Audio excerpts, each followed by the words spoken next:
everybody. This is our ninth middle grades conversation of the 2023-2024 school year. This is our last conversation that we're going to have this year, and we're going to be reflecting on what's happened so far, and we're going to talk about professional goals. We're going to reflect on the vibes at our school and what people think are the kind of pressing issues that we should be thinking about and considering as we move forward and start looking at next year, if that's even something people are doing right now. This work is supported by the Middle Grades Collaborative, and my name is Don Taylor, and I teach sustainability at Main Street Middle School in Montpelier. And I'm going to pass it off to Meg, and if you can just introduce yourself and your role, and then we'll get going. Sure. Happy Thursday. Let's see. Meg O'Donnell. I teach humanities to 7th and 8th graders at Shelburne Community School. And yeah, happy to be here. Thanks so much. Evie? Hey, I'm Evie Gray. I teach 8th grade English up at People's Academy Middle Level in Morrisville. Hi, everyone. My name is Kevin Peely Hunt. I'm a 5'8 generalist in Swift House at Williston Central School. Awesome. And the first question, we're just going to have sort of a connection or a check-in question is, what's the vibe at your school right now, and how are you doing? So again, the question is going to be, and I'm going to throw it right to Katie Farber. Welcome, Katie, because she can introduce herself and maybe try and answer that question. And it's, what was the vibe at your school, and how are you doing right now? Katie. Well, hello, coming in hot over here. Katie Farber, assistant professor at St. Michael's College, she, her, hers. Yeah, my brain is bifurcated presently. And yet I also feel like the sun is kind of telling me that I need to stop my to-do list and I need to go outside. And that's a constant struggle, is like, when is good enough? And you'll never get the to-do list totally done. But the end of the year was a great vibe. I mean, it's always a sprint to the finish in terms of getting to the end of the semester. And then it's just like, and then all the other things you've been ignoring, as I'm sure you're all very familiar with, rise to the surface. So, hi, everybody. Thanks for asking. All right. And we'll just continue that pattern or that rotation. Meg, do you want to pick it up? Sure. Let's see. Lots of energy. Actually, today was more subdued. I don't know if it was like, I wasn't here yesterday because I was attending the family board meeting down in Woodstock, so I didn't get to experience like the extreme heat of yesterday here at school. But the vibe today was calmer than what I was expecting I would walk into, because Monday and Tuesday were like pretty high energy. So I think the kids are feeling high energy, and I think personally I'm feeling a little frenetic, like just trying to like what you were saying sort of at the start, Don, is like there's some classes where kids are feeling like, oh, I'm done with everything, and I just launched their final summative today. So I'm like, kids, we got a lot still to do. So there's a little frenetic energy, I would say, is going on, and the weather is helping get us outside for sure. I would say pretty similar to Meg. I think the weather feels more like June than May over here. And I think we've got tomorrow and then a 4-day week. And then we are bringing our 8th graders to New York City for 3 days. And then like after that, the year feels like a bit of a wash. We've got 14 days until 8th graders graduate. And so we are feeling the 8th graderitis over here. Kids are definitely ready to move on, but also pretty scared to move on. And so we're getting that, like those boundary pushing and like pushing away to make it easier to leave. We're seeing a lot of that behavior rising to the surface right now for 8th graders, just making it a little hard to want to take them to New York City. But I think overall, it just feels like the end of the year is way closer than it actually is. And just trying to navigate that with them. On our end, yeah, we have a lot of end of the year traditions. We picked up a new one this year with our SSAP group doing a big community day on Tuesday, which at the beginning of the year sounded like a really great idea. And then we're like, holy smokes, it's a lot of logistics to get every one of our students out of the building and doing something in the community. It was great. It went really well. And then, today and tomorrow we had a big economy unit on our team, which we transform our whole team into what's called Swift Fill. And it's really great. They're doing their own businesses and our place is upside down right now. We had 3 other teams in the school come through to support us today, and we're doing it tomorrow. And then, yeah, similar to Evie, we got that field trips coming up. We're bringing our kids to Boston this year for a few days. So like, I feel like we're kind of in a silo right now on team in terms of just our controlled chaos, which we totally love. And I think there's so much value to what the kids are getting out of it, but the energy's there. The exhaustion's there. I think across the school, everybody's brimming at just like that feeling of being overwhelmed with everything that's been happening and just like not having answers for what seems like anything, and trying to see what next steps are. There's a lot of changes happening and just, yeah, I think it's tense and also just hoping to limp through till we hit summer and recharge. All right, Christy, welcome. Do you want to just introduce yourself and answer the check-in question, please? Yeah. Hi, everybody. I'm Christy Beveridge, Program and Communications Director at Up for Learning, she, her pronouns. Apologies for being late. I'm working on a grant application and I was absorbed in that. The vibe at Up, I think, is almost similar to what I just caught at the end there, because we are working with so many schools and the vibes at the schools are that. So we're kind of absorbing it as we come into schools. And wrap up our team's work for the year, and doing a lot of reflection about how the year went and thinking about next steps and whether or not we're going to partner again in the next year. So yeah, similar feelings of exhaustion and, but also, yeah, a lot of appreciations and celebrations happening for a lot of our teams. We're doing a lot of appreciation circles and hearing some great outcomes from the teams. There's also some like shifts and changes happening at Up. We're hiring 2 new people in the next couple months. And so we've been doing interviews and doing that whole process. So yeah, a lot of things moving at Up. Thanks. Awesome.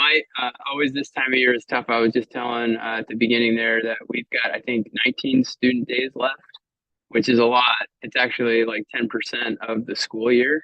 And it doesn't feel like that when kids are running around eating popsicles and complaining about the heat. And so it can be a struggle. I think one of the things that I'm trying to do is balance. I always tell kids we're working right to the end. And but for us, it's like, how do we make sure that we're producing a lot of food right now? We're doing a lot of community work, and how do we make sure our community work kind of ends at an appropriate spot so you're not left with like that dead time at the end of the year? And how do you make sure that time is productive with kids reflecting and doing the appreciation circles, Christy, which I think sounds great. And so just that balance. And then I also think that I haven't gotten a whiff of it yet, which is strange to say, but you know how towards the end of the year you get that whiff, you're like, oh my gosh, summer is right around the corner. And I haven't gotten it yet, which is good. But once I do, then I'm going to be really like, cool. And this recent weather has been pretty motivating, but it's also been pretty hot. And so the kids, I think, are struggling with that. And just to add something that I thought the other day is when you have a classroom full of sweaty kids who are unusually hot and you're looking at your building and saying, this building was not built for this. And then I'm thinking about climate change and I'm thinking about how this is going to really impact the ability of our kids to be learning. Because if you take that 10% of the days remaining and you say, well, it's going to be too hot to do anything, that's a pretty significant amount of your school year. And so it's just something I'm thinking about. And I'm in the basement, so it's actually pretty cool. But if you go up to the 3rd floor, I mean, it's tough, right? And they're getting box fans and all that. So I think the vibe is starting to move towards that summer feeling. But as Evie and others have mentioned, there's also this, I think the end of the school year is fraught with a lot of emotions. And so it can be, you really have to navigate those carefully. So again, thank you everybody for being here. One thing I do want to ask is, Did you set professional goals this year? And how did you do on those goals? I don't know if this is something that your organizations require or you do personally. And if you're willing to share them, what is a goal that you had this year? And how did you do with that goal? Katie Farber. Yeah, sure. It makes me think of what Kevin just said about all the logistics of getting out into the community. I always am one of these, in theory, like I'm like, oh, this is great. And then in practice, you're like, oh, there are 4,000 steps to do this. And I'm so tired. So that was a goal for me this year, was to get the pre-service teachers out into a really high quality math, like series of math classrooms to do some observations. And we did do that in the fall, and then I tried to do it again in the spring, to get the science students out. And I kept running into brick walls with all the emails and no responses. And so I partially met that goal, right? Is that I want to get the students out into the field. I want to get them observing and ultimately, leading maybe mini lessons or mini inquiries with students. And so I definitely have that as a continued goal. And like Kevin, I definitely think about like, okay, what are the layers of logistics like that have to happen? Even with college students, right? There's so many, and then there's so many more at public schools. And so it really makes me have empathy for, those that are doing project-based and surface learning. There's just like so much more. And in my dream state, or what I would love to see is like a service learning coordinator at every school was helping every single teacher with all those logistics.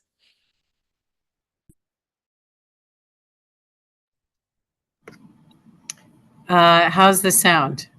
Is it okay? All right, great. I definitely had a goal this year around using student input to create curriculum with kids based on their questions about self and world. And the good news is we did get those questions, and we used them quite a bit. Every unit that I did, I'd go back to those units. But in terms of it being really democratically generated and truly constructing curriculum with kids in that way, it wasn't that. So I would say that's always a continual goal for mine, is how do I continue to uphold a democratic classroom and tie in the community. And my teammate and I, Wendy, had grand hopes for doing more community work. And I was just realizing, like, oh, Wendy, I don't, like, it's May 23rd, honey. I don't think it's going to happen. But well, you never say never. We do still have however many days left. So, and I think you're right, Katie. It's like how it is the logistical end of it that can be so mind numbing to try to pull that off. But I think we can't give up on it, right? Like, we just have to keep trying. One of my other personal goals was around equity work, and just finishing with Evie, just finishing the REACH process was so powerful for me personally this year. It was intense, and I didn't know that I could be in classes at every stage of and still teach and do all those other things. And so it was a little overwhelming and so powerful. And I think the thing that came out of that work was really maintaining curiosity about what's happening in my classroom and why, and then feeling like I have the power to bring about that change, and to not be to not get bogged down about self-doubt or any of that stuff. But it's like just staying curious. So I'm really hopeful about moving that forward. And my last thing is, and this sort of comes after our family meeting yesterday, family board meeting, is really working on middle level. I'm concerned in this climate and the budget constraints that the middle level will get squeezed. And so one of the we talked about was really, how do we hear from the voices in the middle when people are so tapped and tired and unsure that they're, or new to it and just don't know that they're like upholding good middle level practice.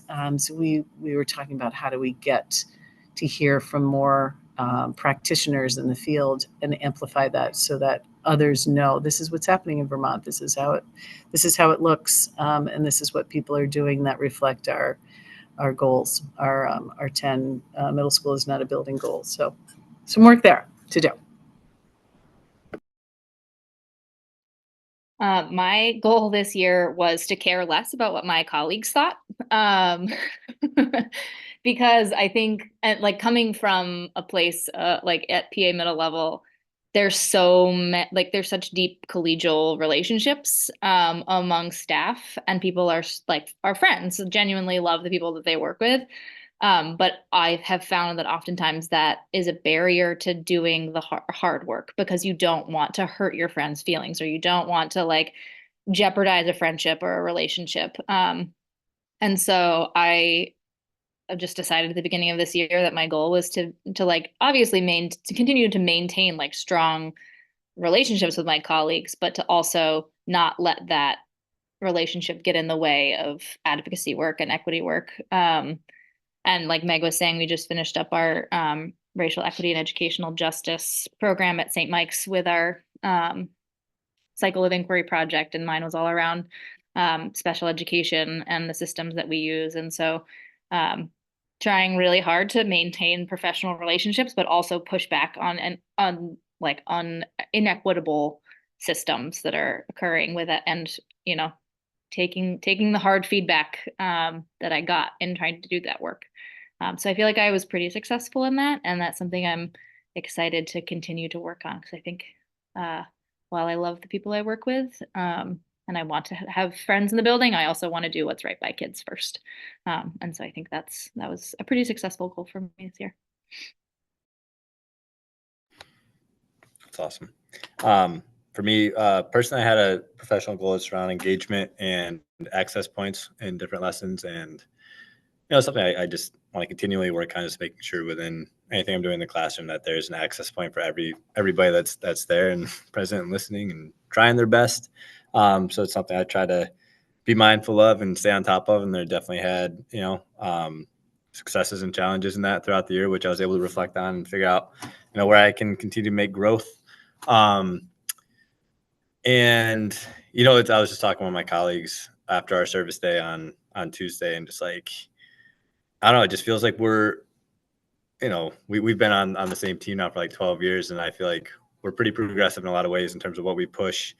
And we're like ready to just try these new things. It just feels like our system as a whole is just stuck in this like traditional rut. And when we do these service things, it's like, it makes you think like, what's the purpose here? Like, what are we doing in this day to day with our kids, and like, what's it serving? What's it getting them ready for in the real world? Because when we get them out in the community and get them doing these things that are so messy and take so much of the legwork from us to like help support them, but also like put it on them to struggle with, like that just takes so much more meaning to it, and it has so much more just like teeth to what they're doing, and they care so much more, and they're so much more engaged. And like when I had a group of kids over at the primary school down the road, it's like so many kids just showing so much empathy for those kindergarten, first and second graders that I typically don't always see that they show with each other. I'm like, wow, like it's there, right? And they're experiencing it, and they're feeling it, and they're loving it, and they're having fun. And it's like a win for everybody. It's like at that point, younger kids are loving it, our kids are loving it, the teachers get a break, they love it. So it's like, it's hard. We're like, why are we in this rut, and why can't we get out of it as a system? And why do we just keep doing the same stuff? Like, what are we setting ourselves up for in the future that's changing year in, year out at this point? Like, we don't have this change is coming in 10 years. It's, coming now. Kind of going back to Meg, your point, like especially at the middle level, like middle level teaming, and why are we not embracing it more? And why are we pushing against like this middle level concept? Like, I don't know what we're trying to get back to. It just feels like right now Vermont is so primed to make some really great strides in the right direction. And for whatever reason, like we're the people trying to step forward are getting knocked back harder. And it's like just, it's exhausting, and it feels really defeating a lot of times. And it's like, Yeah, it's been a challenge. So just trying to keep surrounding myself with those people like you all and my teammates, and like Evie's saying, just keep thinking about what's best for the kids and let that be the motivator moving forward. Thanks, Kevin. I think a personal goal in my role as communications director is to integrate more youth voice into our newsletter, social media. And I think I did a better job of that this year. It's somewhat of a new role for me. And so, and balancing it with program work with like 10 schools is hard. But I think I increased the number of articles that we've had written by youth or co-written with me and one of our youth. Want to keep pushing for that. And just more systems in place for myself around like the integrity of each of my teams and the fidelity that I'm following kind of systems and documentation and follow-up and communication so that I'm sort of devoting the same amount of time and structure to each team. I'd say that those were my two big goals this year. And I'll pass it to Joe.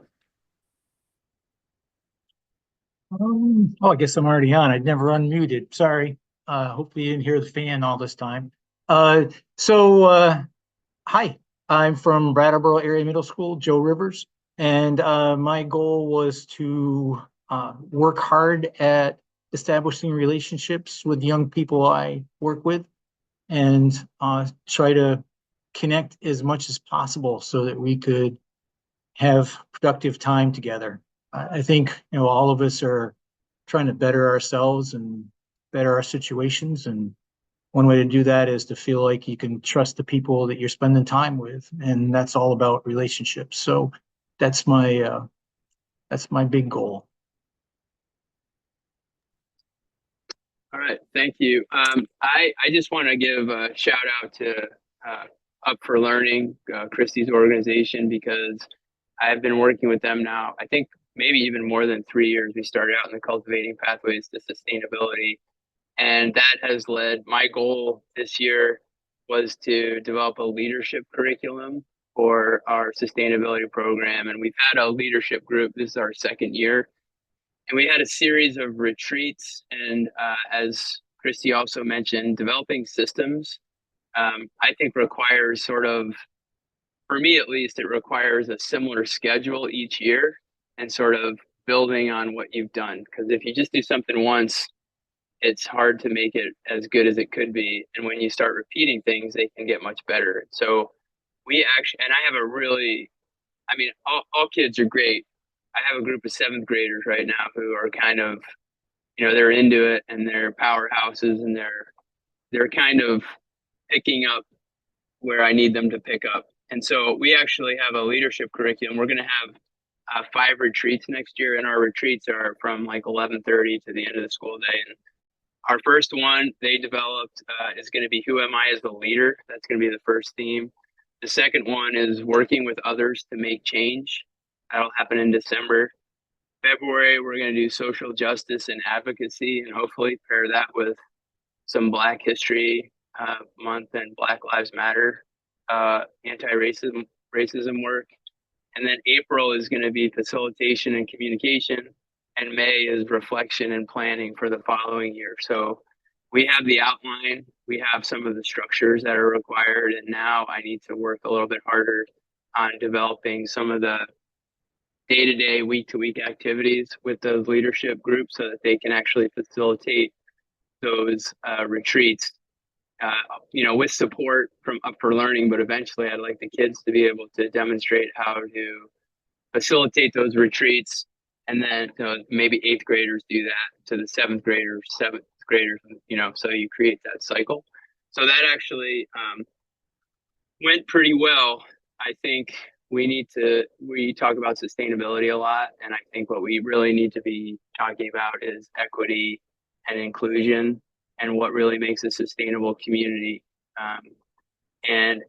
We've asked the kids, and a lot of the kids say, we don't want to hear it from adults. We want to hear it from other kids. We want to have conversations with other youth, and we want to have important conversations. And so how do you train kids and get kids up to speed so that they can do that effectively? But the kids want to do it. now it's a question of how do we take some of the work they've done this year and implement that, which, I'm excited about. And again, Up for Learning has just been instrumental in helping us figure that out. And so now it's a question of getting our kids in the right position so that they can do that. One of the struggles is that happens during intervention time. So when we talk about equity, it's only kids who aren't getting interventions in the MTSS. And that's a huge bummer for me, because we have kids who would be awesome at that, but they're pulled out for services. And so I've advocated for maybe even having a leadership class, but that would require like a 7 and 8 multi-age class, and our schedules and organization isn't set up for that, which also connects to what Meg was saying about middle level. Where is middle level thought philosophy right now? Thank you very much. I mean, it's amazing to hear people's goals and how they've been working on them. It's incredible. You guys are doing awesome work. And I guess this is sort of a similar question. I'm just going to ask maybe 2 more questions, but the first one is, and we'll work on this one, I'll just tell you what the second one is. The first one is, how is your practice evolving? Like, what do you see? How is your thinking evolving? And many of you maybe touched on that with your goals. But then the follow-up question, and you don't have to answer this one right away, is how are you continuing to build anti-racist and equitable curriculum and learning experiences? And what does that look like, or what are you focusing on? What are some of the challenges? So again, the first question, how is your practice as a professional evolving, both where it is now and where you want that to go? Katie Farber? Really good, tough questions. Sorry. It's okay. There's so many things. One thing I was thinking about based on looking at some of the things we were going to talk about today was how important it is to continue to work on making that really supportive community very strong in order to handle the equity, diversity, inclusion conversations, and that how paramount that is. And that work has to have that as the foundation. And so that's always my goal, right? Is to create a community that's really strong and can handle, discussions that can be really challenging. And so thinking about next year, our common reads, the education department has a common reads book or set of books, right? And we've been grappling with what to read next year. And we're looking at reading a book called Mascot by Tracy Sorrell. And I'm forgetting the other co-author's name presently, but and it's grapples with the whole mascot issue and the problematic nature, particularly for Indigenous communities, and school mascots and the struggles that communities have gone through. And boy, is that the most relevant thing. So we're really thinking about how to handle that well, both in classes and then whole college events, to gain some subtlety, some nuance, and some discussion about sports culture and about, outright racism at different sporting events and things like that. It's complicated. So not shying away from those things, but trying to head into them, even though we know they're going to be messy and we know they'll be a bit fraught. So as a facilitator and educator, I need to really create the spaces where we can talk about these things. And then also really helping my students, like I said before, like help them chart their own course. I was particularly the freshmen are coming in and they're grappling with like, what is their major? What is their focus? Is this the right place for me?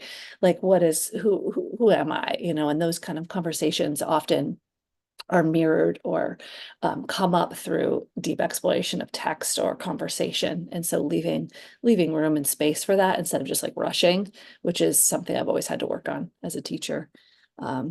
Those are some ideas. I'm not sure if I answered all your questions there, Dawn, but Meg, tagging off to you. Thank you, Katie. These are hard questions, Dawn, but I appreciate it. No. I've been thinking about it.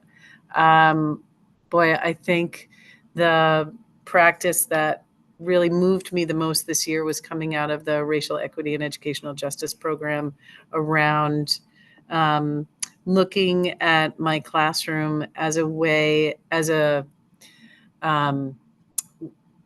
said it before, but it really shifted my thinking about being curious. So instead of thinking about and thinking about how I'm reacting to what's happening in my class, is taking a step back and finding ways to manage my own impulsive responses, right? Like we get sort of, or at least maybe I do, but like I can imagine it's not uncommon for educators at some point, is that you get stuck into your responses and how you behave in the classroom. And so what is it about my impulse control? How am I managing my impulses as an educator so that I can be curious about what are my triggers and what's happening in my class? What do my kids need?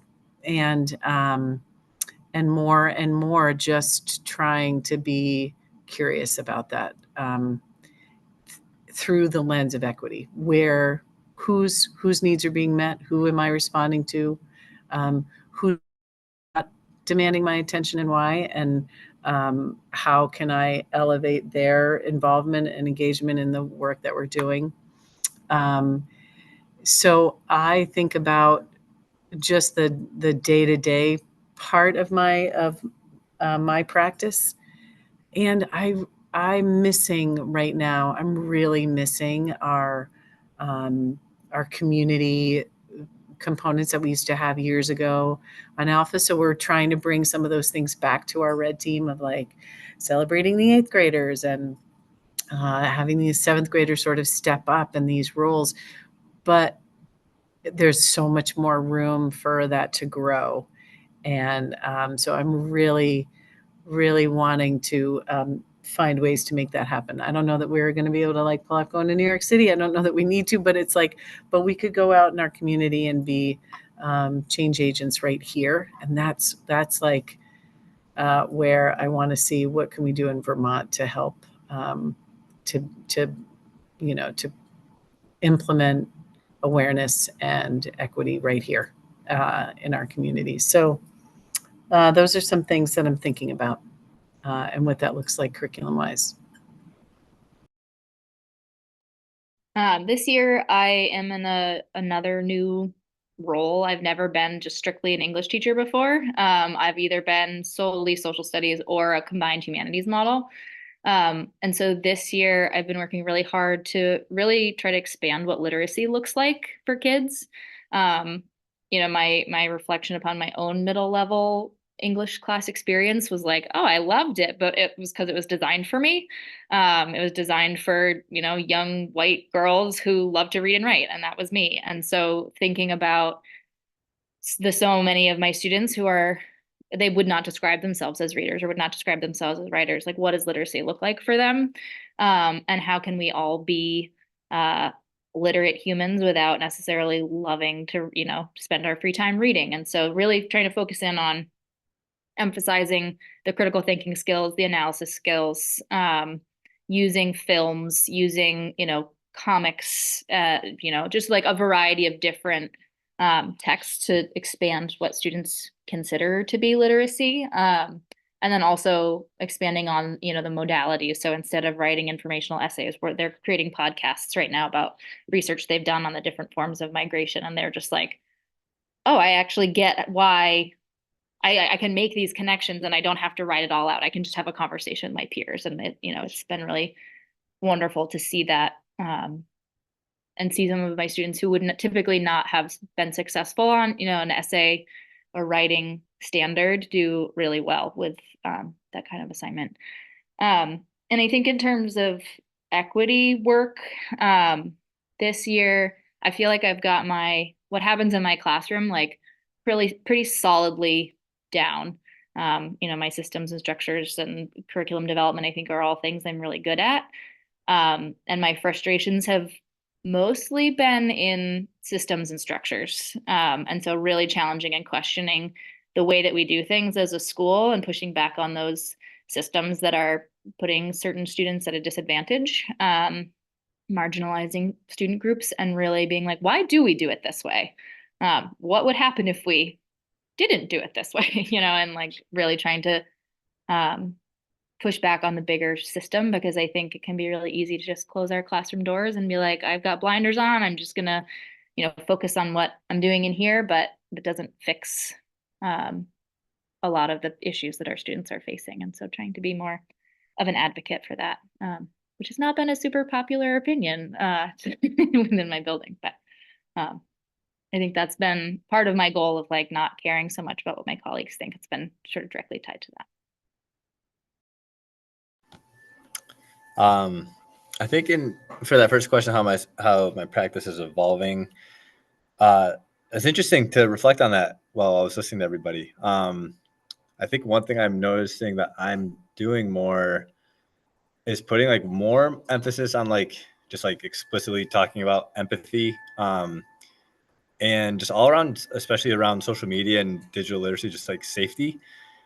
I I feel like I'm getting old now, everybody. It's like I feel like I'm now in like the millennial of that generation of like I grew up with access to technology like in middle school and high school. We were just starting to get a little too much access than we should have, and our parents had no idea how anything worked. And then worked through it, through high school and college. On the other side now as an adult, and just like seeing what like fifth graders have access to, like I am so concerned. I am mortified because parents have no idea. I feel like so many parents either don't know or choose not to know, or don't do enough teaching about it at home. So I just feel like I've taken on so much more of that role at school of just like about safety, about like making sure that you are really checking in on sources. And we do so much more instructing around that and just like what your digital footprint is and how important that is to consider. So that's like one way I think my practice is definitely evolving. It's just like, I just feel like it's something that comes up on a daily basis, is just trying to catch kids in the moment where I'm just like hearing something like, do you know what you're saying? And then like, let's just talk about it. Let's again, like Meg, like approach with curiosity and just, but also like have that, luckily we have really great relationships and being on a 4-year team allows us to do this. But yeah, I'm just like genuinely concerned about like the well-being of our kids based on what they have access to and what parents think they have access to and what they don't, and how easy it is for kids to circumnavigate literally anything they want to because they're savvier than any of us when it comes to that stuff. So that's that piece. And then in terms of the equity piece, I was thinking like, I'm again super fortunate. I think on our team we want this work so badly, and like we're all committed to it. But I think we still find ourselves, we fall in that pitfall of like, I think as generalists too, we have 1,000,001 things going on and like 5 to 6 different preps for different lessons. And then all of a sudden we're like, oh my gosh, like we really need to put more time, more stock in like making sure that we're doing diligence to this work because we want to. And all of a sudden like weeks will go by, we're like when we reflect, we're like, we didn't do a good job here. So again, I'm super, super lucky to be on a team where we're all on the same wavelength on that. So like, there's no pushback in house on that. It's just, it definitely feels overwhelming at times because we do want to do due diligence to it and just make sure that we are being super mindful about, the work that we're doing with it and that we're doing it right by kids. So, and I know we all know like the worst thing you can do is nothing at all. So I think, we work in our moments that we typically do on team, but I think we all recognize that there's so much more we can be doing with that work. It's really just a matter of like, we just need that. We need like a week together on a team to just like get the systems down. We really need something set in systems that we can feel like is set there, not something that we're shooting off from the hip, because that's not work that you can just come into school and be like, hey, we're trying this new thing like out of the blue and hope for the best, because you can really cause a lot of trauma in school that way. Thanks, Kevin. Yeah, I'm thinking about 2 recent webinars I attended, some professional development. One was about trauma-informed teaching, and it was moving towards trauma transformed, which was kind of a new way of thinking about it for me.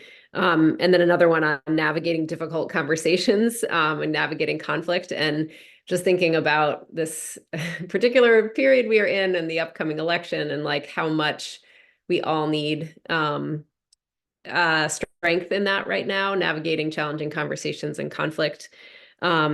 And in our schools needing those skills. And then thinking about equity and anti-racism, we had our up board meeting on Friday of last week, and we gave a presentation to the board about our programming. And my slide was on equity, anti-racism, two teams that we're working with. And I prefaced it by saying, or framed it like, this is the goal of these two teams, but this isn't like just happening in these two teams. Our goal is to be working on equity and racism throughout, no matter if we're working with sustainability or getting to why or any of our other restorative practices.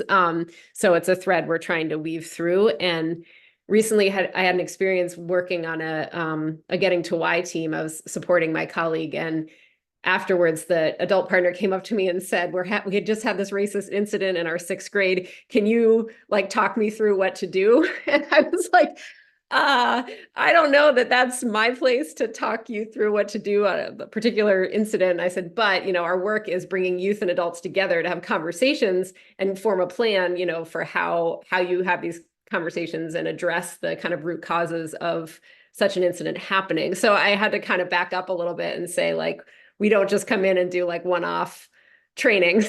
That's not our job at all.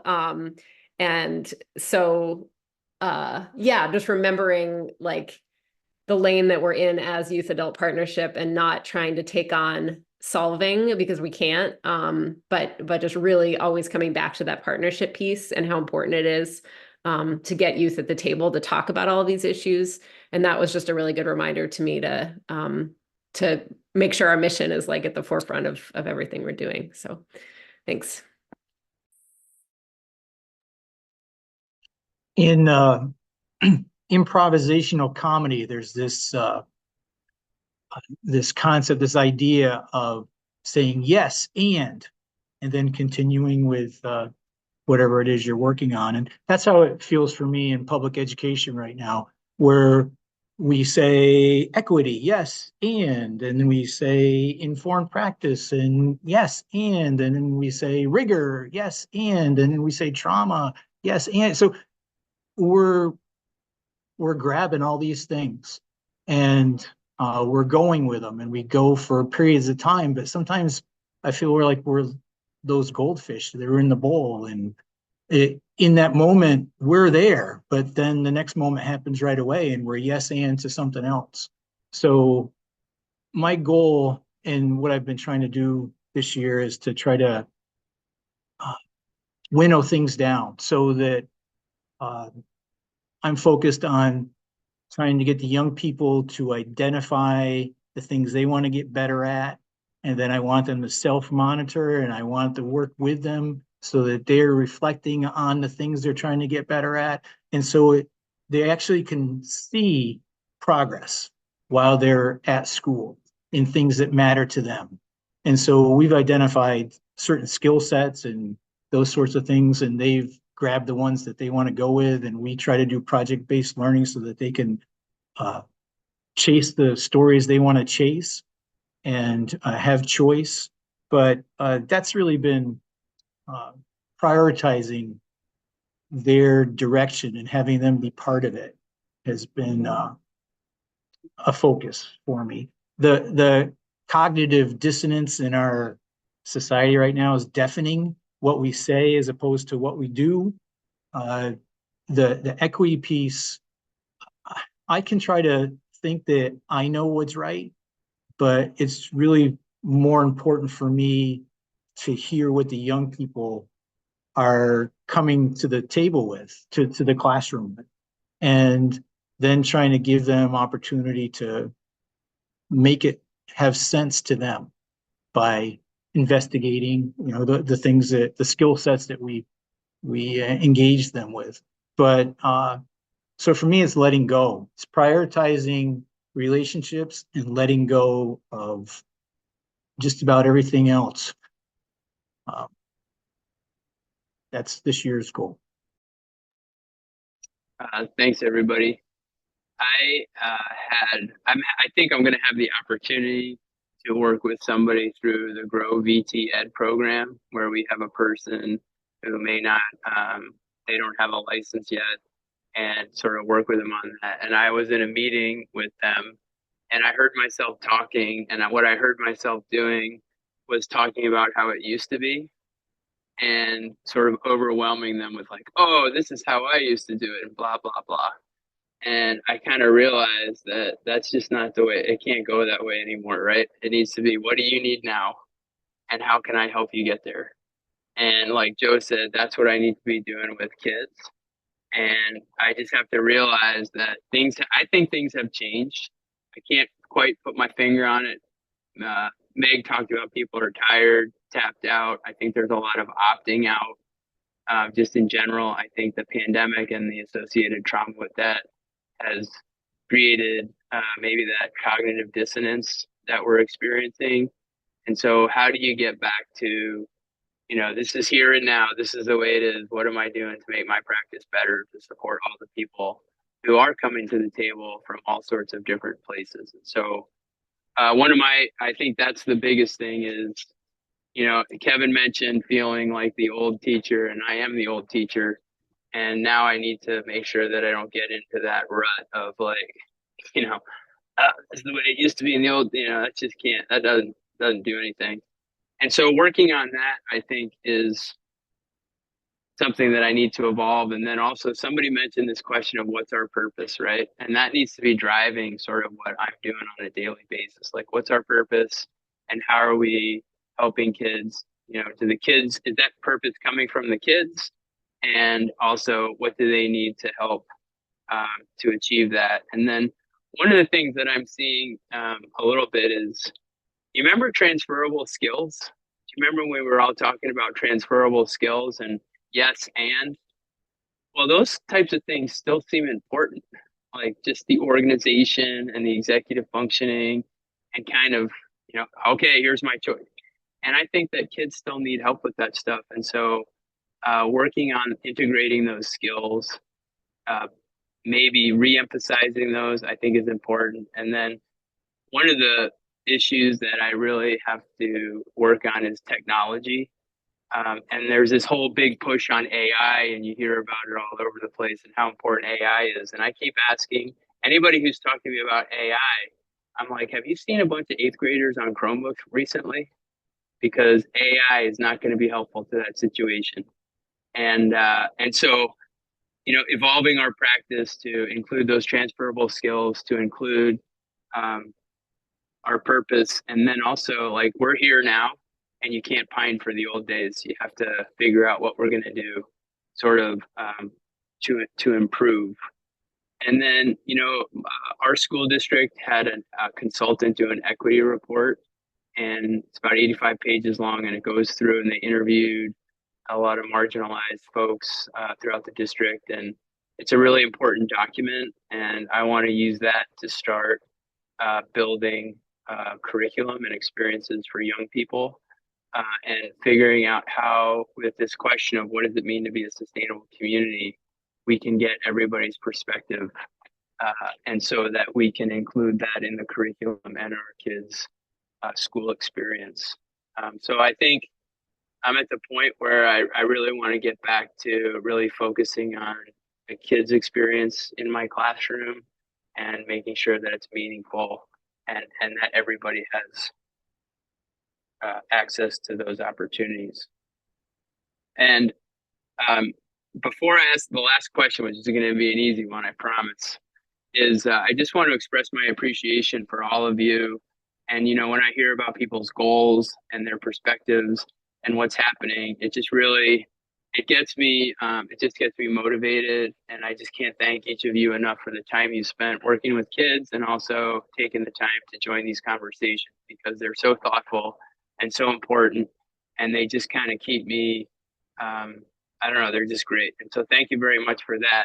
The last question I have is, sometime this summer, you're going to find yourself in Vermont. You're like, oh, this is great. This is like summertime at its best. Where will that be, and what will you be doing? Hey, I just have to say that book Mascot is written by Charlie Waters and Tracy Sorrell. I didn't have the other author, so can't let that go. And we're also going to read We Are Still Here, which is by Tracy Sorrell and Frank Lessig. So, okay, where will that be? In Vermont? Well, it's a toss up between jumping in the river that's right down here after a run, which is one of my most favorite things to do in the whole world. Or a friend has like a little bit of land on Greenwood Lake, and it's not truly summer until we're all down there, and you just have nothing to do but to like swim, paddle, hang out. There's no Wi-Fi. There's nothing. So that's a beautiful thing. All right, what do you think, Meg? Here's how I know it's summer is when I get up in the morning and I can bring my coffee out to the deck, like out to the front porch. And then I'm like, I don't have anywhere to be. I'm not accountable to anybody. That's it's definitely a beginning of the day thing. And then I'm with you, Katie. I would like to get out on I think because of the flooding last summer, I didn't get out on my, on the paddleboard or the kayak as much. And I would really like to, little river, do a little river float. I think I will know it's summer when I wake up in my tent after backpacking and get to climb some more mountains. It's my favorite thing to do. Really excited for just, 10 weeks to do it in. Yeah, for me, it's up with water, whether it be the river or on a paddleboard. Definitely getting my little 18 or 19-month-old out. I'm really excited for that. So rivers, lakes, it's going to be it. Same. I'm thinking of Honey Hollow as my favorite swimming hole. So it's always like ice cold, but lovely. And there's like a little slide you can go down. Or paddleboarding on the lake. I have a 18-month-old puppy. So I'm trying to teach him to stand on a paddleboard, which is not going well so far, but the dream is to paddle with my dog. For me, it would be getting out in the woods early in the morning before the mosquitoes find us. And they don't get up that early. So if you get up earlier than them, it's a great place to be. And I just really enjoy that. And I'll be reflecting on Kevin's thoughts about getting older and wondering how that's going for him. For me, it's going to be ripping across Lake Champlain on a weekday with nothing to do except hold a fishing rod all day. And then the other one is I'm starting to get the Jones for a really good maple creamy on a really hot, sunny afternoon. And I know when I'm there that is usually a good time in the summer. So I've got some places picked out, Bristol, and Bristol has a good creamy stand. And then right up here at Morse Farm. And then maybe Zeb's in South Hero is always a good one. It's kind of a summery place. Whatever the summer brings you, I just hope that you have a fantastic and relaxing time. I know it's still 3 or 4 weeks away, but enjoy it. Thank you so much for all your work. And I just really appreciate it. Take care, and we'll talk to you soon. Bye now.